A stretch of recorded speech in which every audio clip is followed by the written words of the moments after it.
come to question. You have suggested that we will have to reduce the dependence on China and we will have to make certain opportunistic alliances so that we can beat China. So I would like to know how can we reduce dependence and then what kind of opportunistic alliances we need to do. And my second question is that what has made India and China one piece? The others in other countries that they are not one piece.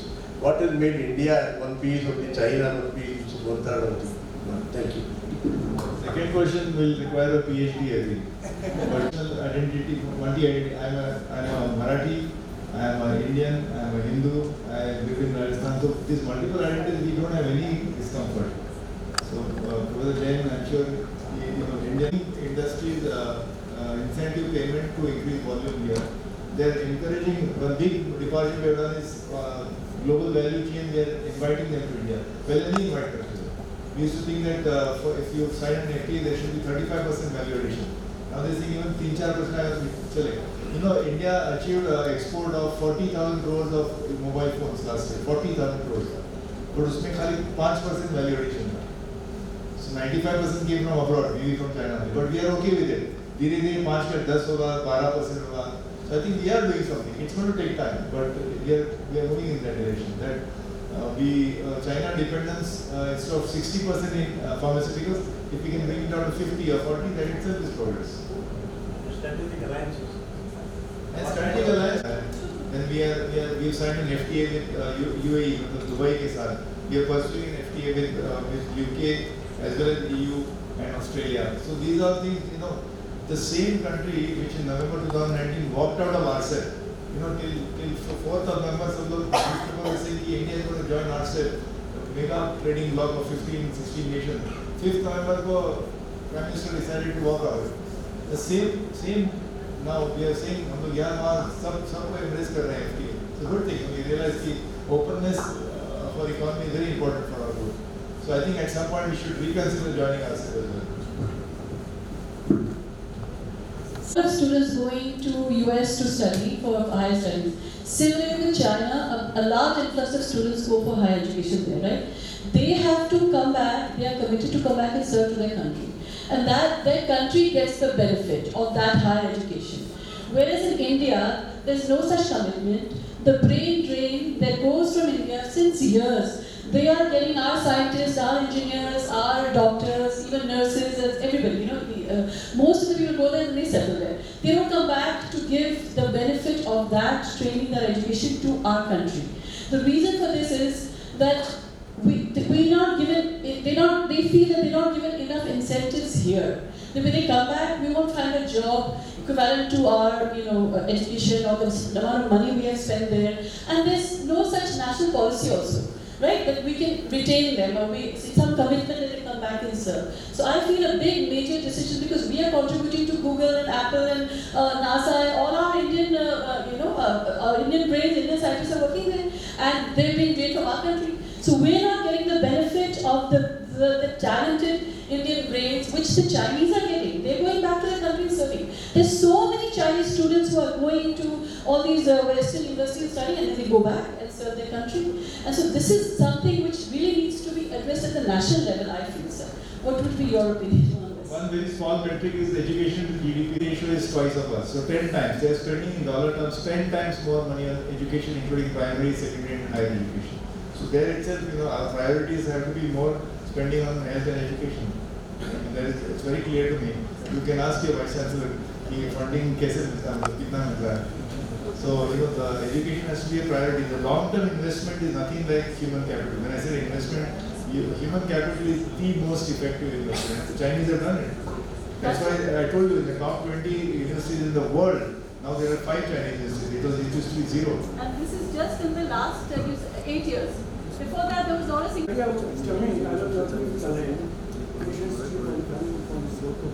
And many times we had a direction on the incubator. In fact, Professor Raj Krishna was against for the liberalization. He was against the respect to common capital laws. I remember once we went to the Advanced Institute of Missouri, and there he put another thing that the bureaucracy in India is knowledge proof.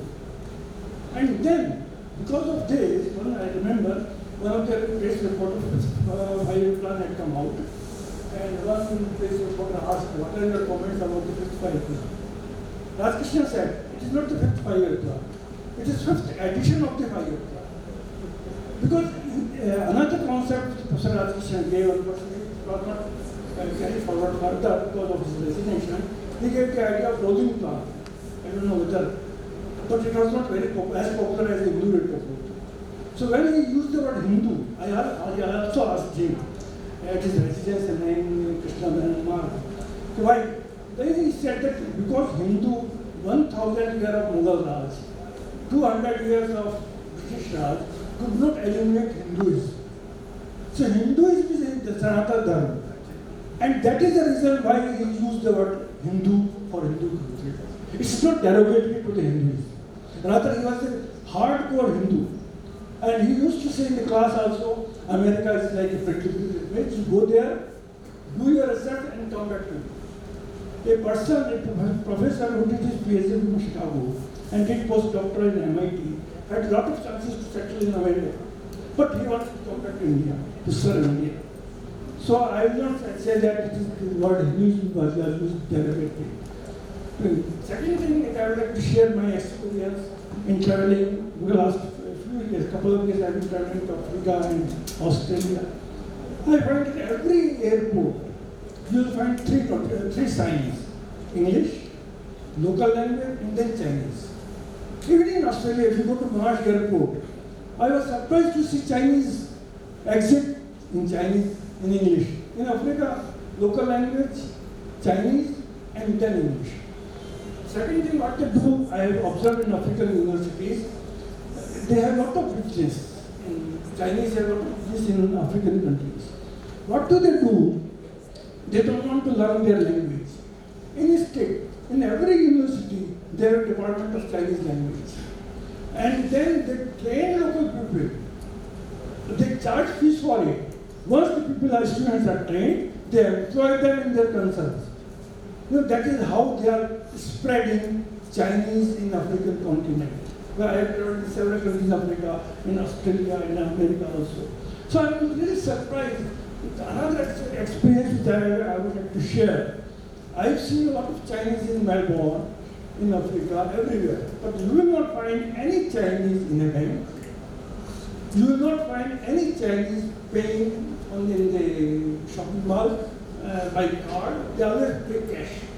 I am really surprised. How do they do it? How do they flow money from their country to their country? No Chinese will use card or payment. That is some recently. But earlier, I was surprised. A lot of businesses are owned by the Chinese. A lot of Chinese are there. They employ local people after training them. But not a single Chinese will make the payment in any shopping mall by card. And I have never seen any Chinese in any bank in Melbourne, in Africa, in America, nowhere. I don't know what is that. Thank you very much. But the lecture was very wonderful. Half actually. You were talking about China rising, but you were quiet about how India would rise to this challenge. I mean, I want to be optimist, but I am becoming more pessimist now. What are the strong points? Because you were at the end, you talked about some weaknesses of China. So can you really ponder upon what are the strong points which can make us to take up this challenge? So thank you for the question. I admit that the storytelling is not so, but I at least wanted to convey the message that what the rising to the China challenge has a large domestic agenda, and all of us are fairly accomplished thinkers and economists. So हमको पता है domestic agenda is the big agenda. So that was one of the messages I wanted to convey. Ki when you want to rise to the China challenge, it is not something to go and fight or confront them or overcome. A lot of the work is homework here. And specifically I mentioned that dependency can go down with industrial policy like PLI. I give you the example of PLI. Or I give you the example of the fact that GVCs, global value chain, we have now changed our stance. We don't mind having, even if it's 5% value addition, so long as the employment is happening in India. Then I mentioned that we must increase the China scholarship. A lot of people have very long misapprehension, misguided पता भी नहीं रहता हमको. We need to understand that economy. If you ask me some more suggestions, China represents a $6 trillion consumer market. We always see China defensively. Why can't we see it offensively? Why can't our exporters go and sell stuff there? We have to be, we walked out of ourselves because of a defensive strategy. Oh no, we'll get flooded with Chinese imports. Right? China is the second largest economy in the world. If we want to export to the world, how can we ignore the second largest economy in the world? कुछ तो हम बेच पाएंगे वहाँ पे, right? We have to focus on the Chinese market also. So I think and I mentioned these opportunistic alliances that whichever country is willing to be with us. And I also didn't mention, right, since you raised the question. See, there are a lot of issues where India and China's interests are aligned when it comes to climate change, when it comes to nuclear non-proliferation, when it comes to this part of Asia security. Many of our interests are actually aligned. So we must not forget to pursue the aligned interests also. See, the world is pointing fingers. देखो India और China coal जला रहे हैं, मतलब coal burning, they are contributing to carbon emissions. Right? But we are in developing stage. Per capita consumption of coal is much lower in India as compared to other countries. So there our interests are aligned. Nuclear non-proliferation, our interests are aligned. Free trade agreement, WTO. There was a very famous speech done by Mr. Xi Jinping in Davos in Switzerland, जहाँ पे Mr. Trump नहीं आए थे. And he was giving us a speech saying कि free trade को open रखना है, close नहीं करना है. Imagine the Chinese were lecturing the Americans too, because Trump had started increasing the tariffs and closing his economy, import tariffs. So on WTO issues also, strengthening WTO, India and China have common interests. So let's not forget those also. So I'm saying it is a very nuanced thing, but I admit time was running out, so I just highlighted the main points. Thank you. Thank you, sir. We are running short of time, but we can have further discussion. As a sociologist, researcher, teacher, and administrator. His visits include one at prestigious Harvard University for the LEAP program by MHRD, Government of India, and he visited Paris twice under the Indo-French Cultural Exchange program. Sir has also been a recipient of the UGC Research Award. Sir has held a string of important positions like Director of UGC Center for Social Exclusion, President of Rajasthan Sociological Association, life member of various associations. RSA, ISA are a few to name. So I invite Sir to say a few words.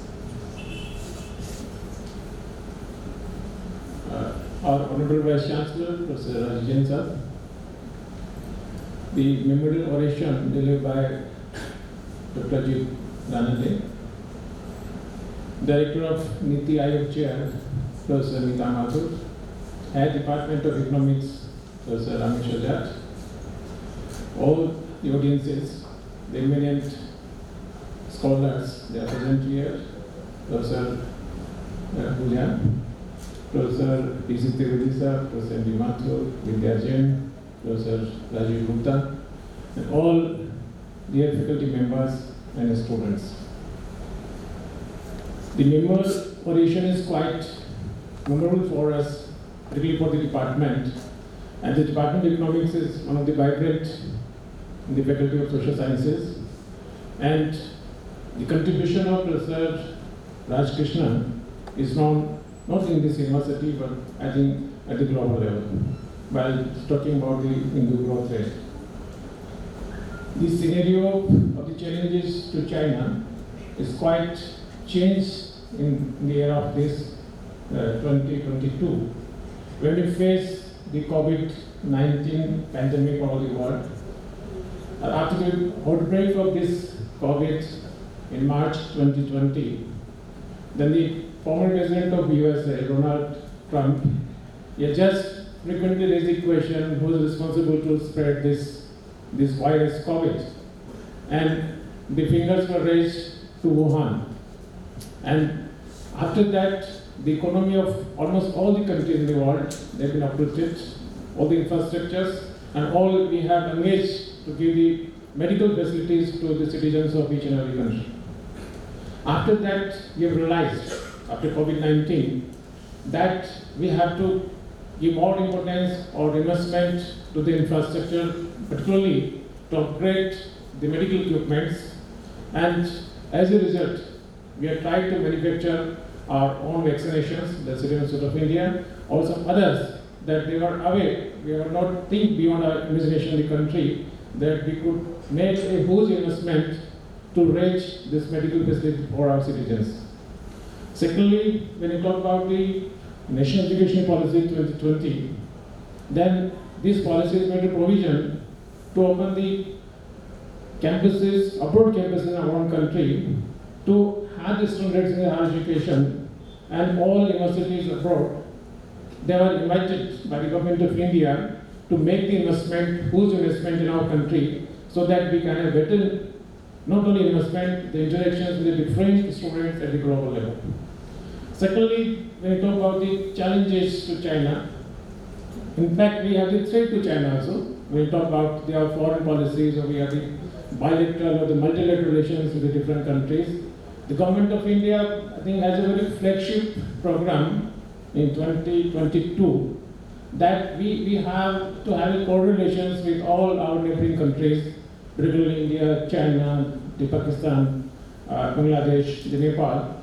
And the government has made a policy, the flagship program, under Vibrant Border Village program, that all the neighboring border villages near to China, Pakistan, Bangladesh, even Nepal, that we have to upgrade all the facilities, the modern facilities to all the villages, the border villages, so that we can have a better connectivity. The road is going on in the border areas of the China or the Bengal or Bangladesh or Pakistan, you can say.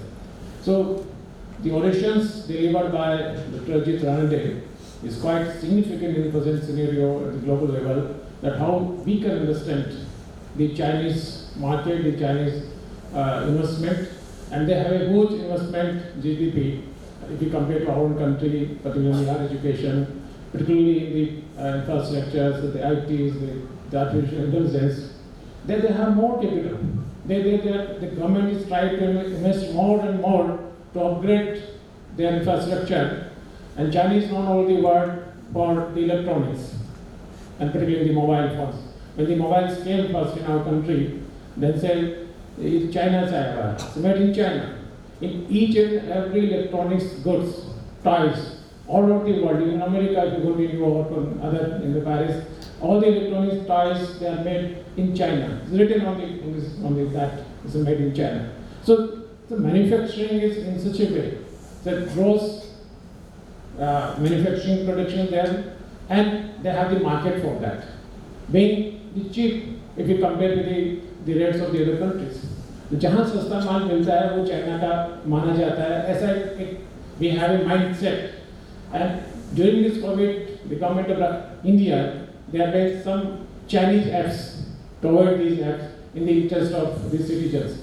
So we have to see the relationship, the India and China, in a quite strategic manner, in a diplomatic manner, so that these relations go ahead in near future. So thank you to the organizers to organize these orations and quite significant manner. Thank you. Thank you, sir. We are elated to have with us Professor Vijay V. Singh, an expert on public policy and sectoral issues of the Indian economy. Sir has worked on research projects funded by many. Okay, sir. Thank you. Chairperson of this session, Professor Rajiv Jain, Vice Chancellor of this University. Key speaker of the day, Dr. Ajit Ranade. My friend and former colleague, Professor S.L. Sharma. Director NITI Aayog Chair, Professor Meeta Mathur, and Head Department of Economics, Dr. Rameshwar Jat. My gurus, my senior colleagues, and younger colleagues, dear students. I have been given 2 minutes because I asked Meeta that after a lecture should we speak. She said no, you should be speaking for 2 minutes. So in 2 minutes, I am not going to make any comment what Professor Dr. Ranade has said. He elaborated very beautifully that what China is, what India should do. To my mind, basically that comparison of India-China when it comes to military power, or it comes to infrastructure, or it comes to economy, it is not reasonable. Because Chinese economy, as Dr. Ranade mentioned, Chinese economy is much, much ahead of us. Whatever have been the regions, we started on the same pace, but in 70s onwards, situation changed. Korea moved ahead, other Asian countries moved ahead, China moved far ahead. But somehow it's not, we have not moved ahead, but at a slower pace. Then question comes, we have been talking of decentralized planning for inception of plan. If one should give credit why China could grow this at this pace, and one of the key points I realized, that is the empowerment of local bodies. They make policies, they create infrastructure, they create human capital, which Dr. Ranade was talking. And he mentioned Tim Cook for Apple. He mentions that we are coming to China because we are getting all possible skills, infrastructure at one place, and that is created by local bodies. Second aspect, whatever we say, China has done it at its own. Whether you say it has been the right policy or wrong policy or democracy or dictatorship, whatever you mention, but it has done its own. We have also done that, but now it's a huge gap. When I say gap, if you look at the data, if Indian economy grow for next 20 years at a straightforward rate of 8% growth, China grows only at 5%. Even then, we will be much lesser economy in comparison of China. Now, US and China economies are comparable. What Ranade mentioned, there is possibility that in purchasing power parity terms, China may be ahead of US. So whatever future of India will be depending, it will be depending how Sino-US relations move ahead. That is very important. We cannot forget it's not in our hands. If US is putting sanctions, looking at Russia and Ukraine war, we are shivering, we are also manipulating that what can be done, where we should move. But one thing is there, that now we matters a lot, whether maybe the market or maybe certain other things. When you talk of US-Sino relations, the tensions are 2-3 type of tensions which are of serious natures. One can be the political tensions. Second, obviously, the result is the economic tensions, obviously. And second issue, rising all over the world, including India, is nationalism. When we say leading to the policy of protection. And COVID is certainly issue, but today we cannot comment on the COVID situation because how economies will lead ahead, that will be the situation 5 or 10 years ahead. And when I talk of political tensions, some people say that it will be possible that US and China go for a Cold War again, like Russia and the US. I don't think there can be any possibility now. Never, now that will not also be the possibility that South China Sea, US is going to attack China or China is going to attack US warships. They may be एक plane उठ जाए दूसरा plane गिरा दे दूसरी बात हो सकती है but it cannot be lead to the situation of war. Similarly with nationalism issue, protectionism issue, WTO has become the weak body, not the trade, because neither US nor China want that there should be trade restrictions. US is the biggest market for Chinese imports. Biggest market in the world is the US, wherever the Chinese goods are concerned. Similarly, China is also the second or third largest market for the US. So they will never visualize that trade should be restricted at that point. Now, when we come to India, it is not only India-China relationship or comparison regarding economy or the military power. The issue comes how much we are investing in innovation, how much we are investing in research, how much we are investing in science and technology. The issues on which we want to compare with China, certainly that India has an option that some relationship, I will not say that only free trade agreements are going to do, but some relationship with neighboring countries, with China's neighboring countries, and big democracies of the world, those relationships are expected, and India certainly will be doing that. Another important issue, that is, if the situation continues like this, which is going at present, then whether China is going to be strong, US is going to be strong, they will continue like this, is what Dr. Ranade mentioned, that debt is a big issue with US and China.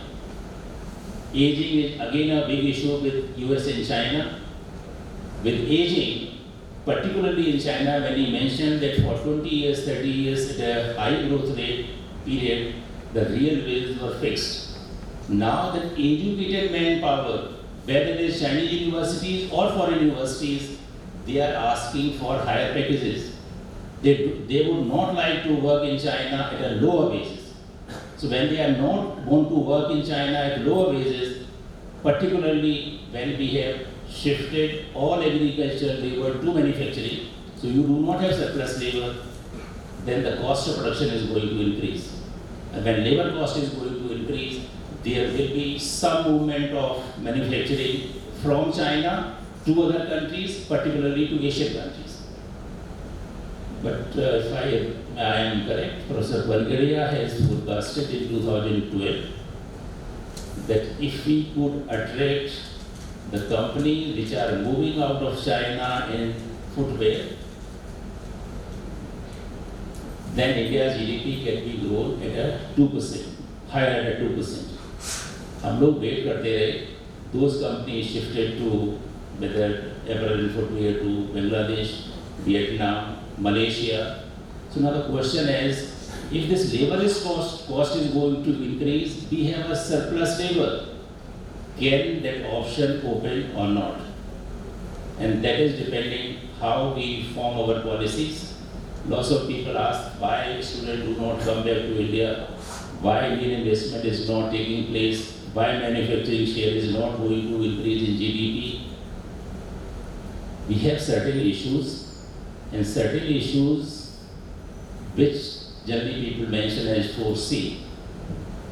One is the CAG, whether I am taking decision or not as deliberate, because there may be certain objections which may ruin my career. Another connected is the CBI. Third is the courts.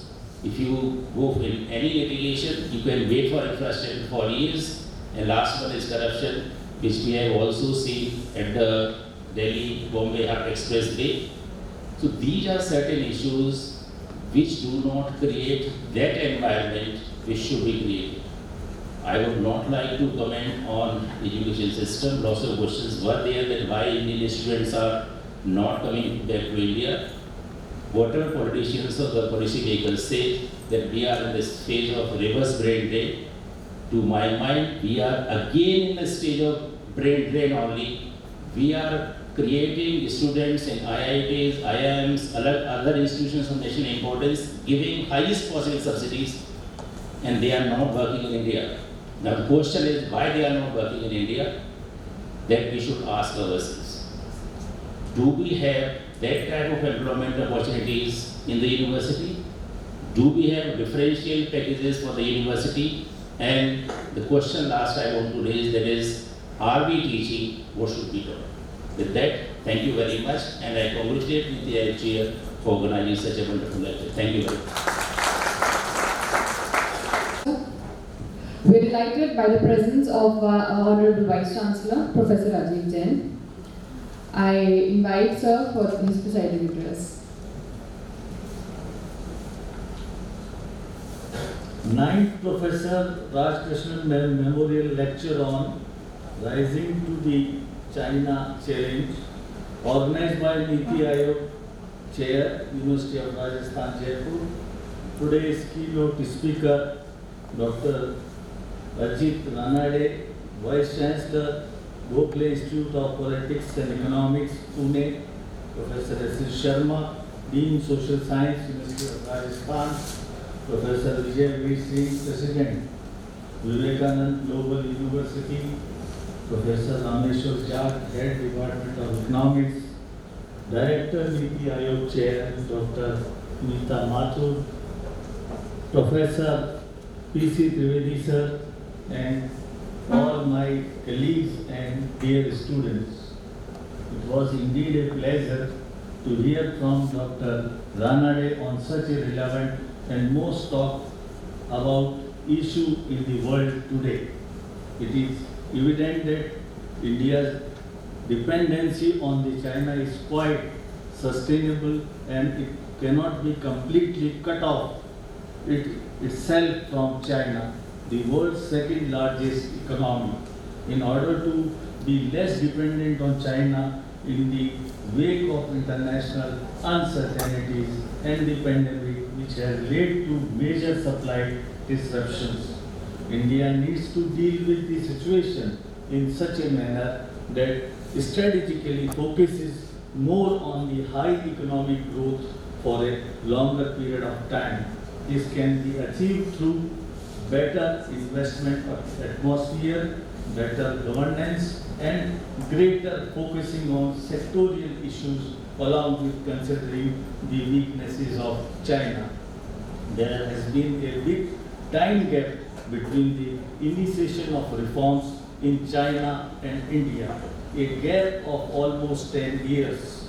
It is therefore pertinent to work in terms of rising productivity of both labor and capital to have an edge in manufacturing, while at the same time what has worked for India is service sector. Pandemic has opened us further possibilities from cross-border services in much bigger way for India. Forming of policies after having dialogue within the government and interface with the economists can lead us to the right efforts in the right direction.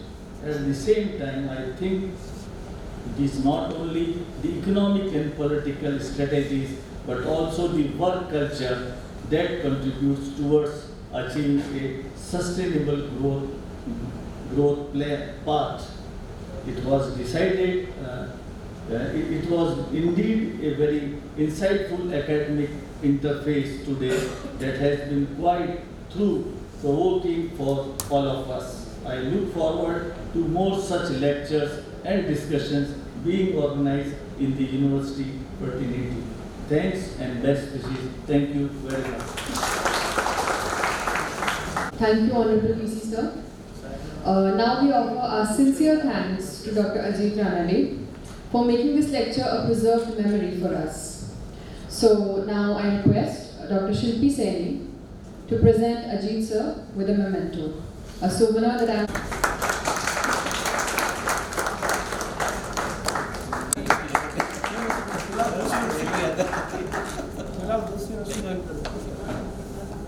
for his informative lecture and also for sparing time for this lecture. I would also like to thank our Honorable Vice Chancellor, Professor Rajiv Jain, Professor S. Sharma, Professor Vijay V. Singh for their presence, the faculty members and the students of the Department of Economics, members of the NITI Aayog team, the secretariat staff for their respective contributions in organizing this lecture. We are grateful to all our guests, the media, and to everyone present here, for without your presence, this event would not have been complete. Thank you all. Thank you very much. You are all invited for high tea upstairs on the first floor. Thank you.